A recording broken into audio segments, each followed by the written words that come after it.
The Yankees took Game 2 of the ALCS pretty handedly, winning by a final score of 6-3 while finally getting a chance to see the face of their franchise, Aaron Judge, hit a homer and drive in 3 runs. However, among the good vibes that stayed present throughout Yankee Stadium for much of the game, there was a play that I thought was more brutally assessed by an announcer than any we've seen so far this postseason, and from the mouth of a legend, in John Sterling no less.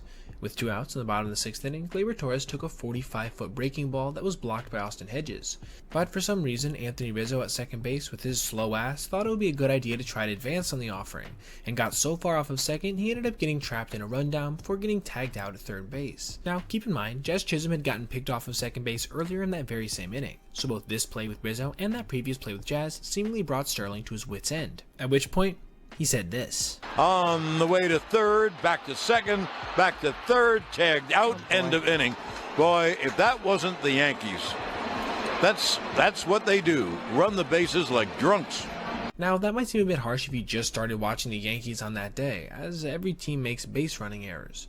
But being as how they actually posted the worst total in Major League Baseball this year in StatCast's runner runs at -12, it makes a bit more sense why someone who watches them every day would get this frustrated, especially when the score was so tight at that point in the game. That means, in my opinion, this was a reasonable crash out. I mean, after witnessing this for an entire regular season and now a postseason, a guy can only take so much. Now, I don't know what you guys think. Was Sterling a little harsh here, or do you agree with his frank analysis? Let me know in the comments.